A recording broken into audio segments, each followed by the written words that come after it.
Hey guys, what's going on? So today we're going to look at the most optimal combat settings you can use in the Elder Scrolls Online, alright? These are exactly what I use. This has helped me in a lot of trial situations and especially in PvP situations. So I'm just going to share it with you guys and hopefully it helps you guys out a lot as well. So we're just going to jump into it. The first ones we're going to look at here are going to be the graphics settings, okay? So you want to make sure that you are in performance mode and not fidelity mode, okay? Now, the reason for this is fidelity makes everything look a little bit nicer, makes it look higher quality, the imagery is nicer, but ultimately it does drop frames, okay? So what you want to do is make sure you're in performance and you don't change that. Just gives you the best chance at performing the best in combat, okay? So you want to adjust your brightness. Personally, this is a personal choice, okay? Generally, what you want to do is make the brightness a little bit brighter, okay? So you can see things like that left-hand circle there a little more clearly, okay? So can be some dungeons, some trials, some PvP areas where it is quite dark. You can't see a lot of stuff depending on what sort of outfit people are wearing, what the enemies look like. Now, I leave it down here just because I do generally like that aesthetically, but brightness is something to think about for yourself if you find it a little bit hard to see some stuff.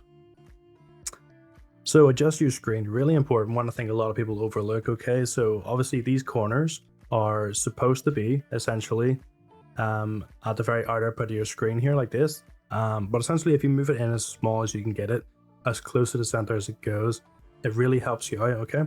Now, reason for that is that you can see more than everyone else, okay? So you might see here my heads-up display is a little bit smaller than everyone else's. And that's because I have those little bits around the edges that people don't generally have, okay? So I get to see a little bit more on the map, they get to see a little bit less than me. It gives me an advantage in PvP especially, but it's also very good in trial situations, things like that. There are some trials where something charges at you or hits you from a distance, and it's really helpful to be able to see it a little bit more clearly and to be able to block or dodge or whatever you need to do, okay? Custom scale, again, personal for you. I don't use this at all. I just leave it off and have everything the way it was. But if you want to mess around with that, you can do. And that is everything for the video settings, okay? So audio is quite important. A lot of people maybe overlook this, but it is actually something that really helps you, especially in trials, things like that. Really helps calm you down, so you're focusing on your mechanics and your DPS. You're not focusing on, you know, getting distracted by any sort of hype music, anything like that, okay? So what we use here is NPC subtitles on, okay, and video subtitles on. So essentially what I would do is have these because there are some dialogue lines that are quite helpful in some certain situations, and you want to be able to see those on screen, okay? Even if you miss the audio cue, you want to be able to see them on screen so you know a mechanic's coming. If you look in, I think it is Cloud Rest, there's definitely voice lines for the different mechanics, and it's very, very helpful in that aspect. So in terms of the master volume, I definitely have this up quite high. Again, up to you guys what kind of volume you want to hear stuff at. But to be able to hear some sound effects quite loudly is very helpful, especially in trials, because it does allow you to know when a mechanic is coming and when you've got to do certain actions. I personally turn all music off. I don't want any distractions. Music is irrelevant apart from sort of atmospherically or making you feel a little bit better. So if you're a streamer or something, you're trying to make content, sure, put this on. But if you're just trying to perform well in combat, turn this off so it's not distracting you, and it'll also keep you a little bit more level-headed because that hype music isn't on. Intro music doesn't really matter because it's just for load screens, okay? I have obviously sound on. So ambient sound, again, you can pretty much put this to minimum if you want. You really don't need ambient sound, okay? It's sort of just a distraction there just to make the game a little bit higher quality, okay? It's not there to be helpful with combat, so I'll turn that off. Your effects volume, you want that quite loud. Reason being, obviously, this is your skills and all kinds of mechanics that are happening in trials and things like that. You definitely want to be able to hear those. You don't really need your interface volume up at all. It's just whenever you're moving through windows like this one. Your cinematics volume, really don't need that high, but the game doesn't really hurt because you don't really have any cinematics in combat generally. Dialogue volume I have quite loud again because there are some voice lines. You definitely want to make sure you're hearing those. And footstep volume again I have quite high because especially in the likes of PvP, you want to be able to hear people around you and that's very helpful. Player voice a little bit irrelevant, and combat music, I have no combat music as explained before. I just think that having music is a big distraction that we don't necessarily need to have. Okay. So in terms of gameplay, these gamepad ones, absolutely up to you. I have vibration on. Again, just helps me know whenever something's happening. Okay, a lot of times your controller's going to vibrate when a mechanic's happening, or if something needs to be dodged, things like that. So really helpful one. Just if you're sort of happen to be not paying attention and you feel a vibration, you know to sort of lock in there and do what needs to be done.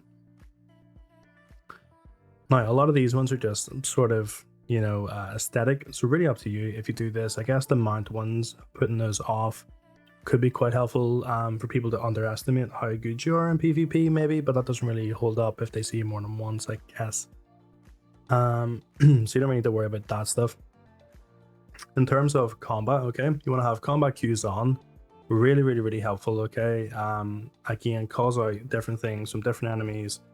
Very helpful to have, especially in trial situations. Okay, I want to put custom colors on. Up to you guys if you want to do this. I definitely put it on.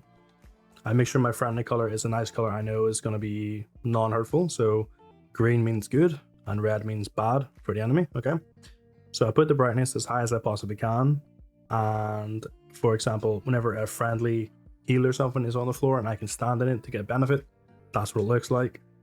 And I also do the red for the enemy, brightness max, so I can see it pretty easily.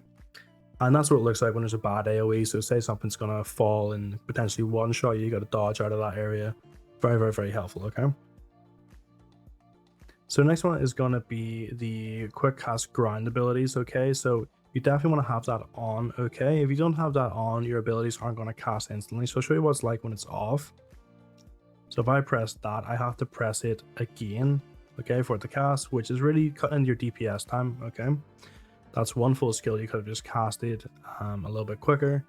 And it also means you sometimes don't actually cast the spell because you think you pressed the button and it hasn't worked. Whereas if I turn it on and I just press the button, just instantly cast. Okay, really helpful. Something you definitely want to have on. I couldn't recommend it enough. Okay, all this stuff pretty irrelevant in the end there, past that. Okay, so in terms of camera, okay, definitely invert off. Assassination camera really doesn't make a difference. The big one here is screen shake. Okay, make sure you turn your screen shake off. I can't tell you how much easier the game is to play when your screen isn't shaking, isn't all over the place. Okay, especially when you're in a dungeon situation or a trial situation where you're trying to concentrate and it's constantly shaking. There's constantly some form of just shake there just to make it look a little visually better. You really don't want that. You want to be able to just concentrate on exactly what you're doing without your screen being everywhere. So definitely turn that off entirely. We then have camera sensitivity. Again, I recommend putting this to the max you can. So reason being, if we put this all the way to the bottom, okay, and I try and turn my character sim in PvP, right, that's like not really that fast in the grand scheme of things.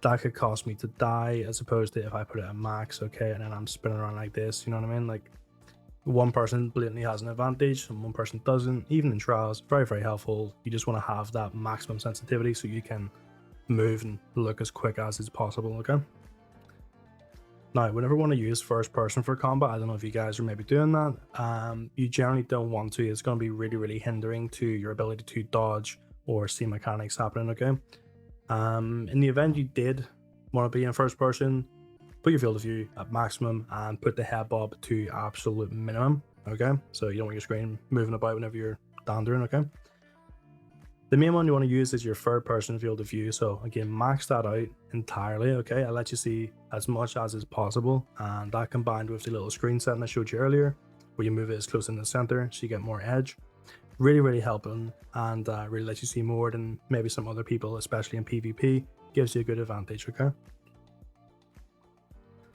in terms of position, I like to put mine both in the middle. Now the reason for that is I want to see equally everything at each side of my character. Okay, I don't really want to be seeing a lot more on the right hand side than I am on the left hand side, so that's exactly why I have everything in the middle. So again, up to you guys what you do here. That probably won't change your life too much, but I feel like it is important to equally see everything at each side. Okay, So in terms of the interface settings, I put on display names as prefer gamertag because I know people's names by their gamertag. I don't really know everyone's character's name. Everyone has 20 different characters. I wouldn't be really liking that at all, so I just use their gamertag, okay? Group revive counter, just put that on automatic. Yeah, it's grand. The rest of these are mostly irrelevant sort of things. Weapon indicator and armor indicator, okay, very very very helpful to have it on. If you end up leaving these off and a piece of armor breaks or a weapon runs out of charge, you're going to be doing a lot less DPS and your set isn't going to fully work, okay, and you're going to take more damage. So you most definitely want to make sure these are on for, you know, the second you're in a trial or PvP setting, that something goes wrong, you can quickly pause repair instead of dying and not knowing the reason why, okay. So the rest of those are pretty much irrelevant. In terms of nameplates, I don't use them, okay? I think they clutter the screen quite a lot, especially when you're in a trial. You know, there's 12 people with nameplates, then there's all the monsters with nameplates. Every individual ad gets one. I really don't like it, but a personal preference. Realistically, you guys can indeed use these if you wanted to. I don't use health bars either. Again, I think it just clutters the place a little bit too much from my liking, especially with the little additionals in trials and dungeons. But again, personal preference, okay? So alliance indicator is quite good for enemy, okay? You can have that on just for PvP reasons. Target markers I have on definitely, okay? I make the target markers as big as possible. Make resurrectable players on, okay?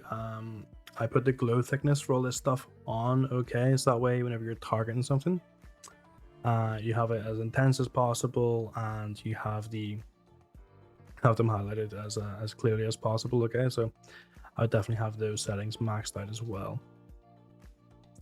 In terms of social, only real thing to do here is if you are in an intense trial setting, like you're going for a record or anything like that, okay? What I'd be doing is just turning the chat off, right? So say for example, you're getting DMs from one of your friends, you send something really funny, okay, and you're quite interested, that's going to distract you from mechanically performing in a trial, okay? Or, you know, if you're in PvP and you're just trying to do whatever you're doing and someone's chatting to you and you don't really want to hear it, that's really going to hinder you. So I just turn it off, okay? You can turn it on and you can just press pause if it is off to see the chat if you are interested, okay? But that'll be the only real change you have to do in these social settings. Now, a big one here is the actual combat settings themselves, okay?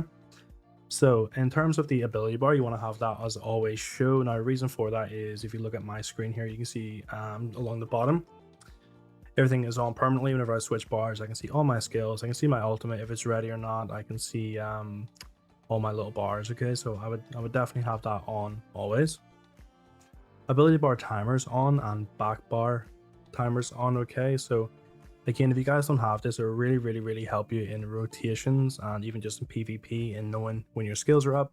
So say for example, this was an armor skill, okay? It makes me die a little bit less, okay? So I can see that needs to be reset in a few seconds. I change bar. I can see, okay, I didn't know the exact seconds, but that's run out just now. I gotta switch back, reactivate that, okay? Really easy way to keep on top of a rotation. Really easy way to know whenever a core skill needs to be recast. So definitely be putting those on. There's no real reason not to at this point, okay? Attribute bars I put as always show, number and percentage. Always have combat tips on, okay? Really helpful to have these on, especially in trials and dungeons, okay? And I put my combat ultimate number on, okay? So again, if you look at the numbers here, so ultimate shows me exactly how much I have, so I know I've got enough to cast my necro ult, and I know how far away I am from it, so I can judge if I can wait or if I need to potentially use a different ultimate on the front bar for a particular thing. And yeah, it also lets you know how much mana I have. So again, skills cost mana, and if you know maybe you're low on mana, you can't afford to cast a skill, or you can maybe only afford to cast one of the three skills in your combination, you've got to kind of wait or heavy attack, something like that. Very helpful, I would definitely recommend. In terms of combat text, I put this all on. Now this is personal preference, okay? So I like to see how much damage I'm doing, I like to see how much healing I'm getting, how much healing I'm doing, things like that, okay? I have all of these on, but the only thing is it can get quite overwhelming on this screen. You can maybe not process what all these numbers mean. It may be distracting to you, so feel free to turn these off if you want. I like them on, but yes, everyone's different, okay? If you want to just see the target and you don't care about what DPS is going on because you're confident in what you're doing and you don't care what healing's going because you're confident you're healing, turn them off, absolutely no problem. But they can be helpful in that if you're doing less damage, you know, a buff's missing, or if you're not getting the healing you think you should be getting, you can mention it to a healer and get some more priority, okay? Kind of helps. We think our buffs and our debuffs, okay? So I want to have these on as always show, and I have all of these on, okay? So the reason for this is if we go back to just a normal screen, you can see above my health bar, okay? I can see my Mundus down there, Minor Gallop, all these kind of things, okay? Now, if I activate a couple of abilities, I can see that I'm getting a couple more things there, okay? So a lot of stuff's happening. So if we go to my character screen, I can see obviously now I've got Minor Slayer, Minor Gallop, the Spirit Guardian is active, the Scale Darkness is active, I've got Major Evasion, okay? Now I can see all that from these little bars here, so all I've got to do is learn the icon, and I really never have to be in that screen. And especially if you're in a high-end sort of trial guild, there's a couple of buffs that you need to have at all times, be doing the most DPS and be having the most damage reduction, okay? So if you're, for example, standing in an area, maybe you're not exactly where you should be, or maybe the healer isn't hitting their stuff where they should be, or the tank isn't in range, okay? Really helpful to know that kind of stuff, because then you can sort of in real time mention to them, I'm not getting this buff, and they can adjust accordingly, or you can adjust yourself accordingly, okay? And that really helps you in optimizing everything in a trial setting, okay? So that is everything there for the buffs. Last thing you want to look at is the accessibility setting, okay? So essentially you don't really need any of these unless you are in need of using them, essentially, okay? But the one thing I would have on is your gamepad aim assist, okay? So if you're on PC, I guess it probably doesn't maybe matter to you guys, but definitely on consoles I would have this maxed out at all times. No reason not to. You want the aim assist, it makes life easier. If you're playing PvP, you better believe everyone else has this on, so just use it and give yourself the advantage, right? So that is every single combat setting you want to use for the most optimal setup in ESO. That will hopefully help you guys maybe gain some more DPS if you didn't have things like auto ground cast abilities on, and hopefully help you guys see a little bit more at each side of your screen, things like that, be a little bit more aware of mechanics, okay? So if you did enjoy the video, remember to leave a little like on it, subscribe, and I will see you in the next one. Also, if you have any comments or any questions you'd like to ask me, throw them in below and I will get to them, okay?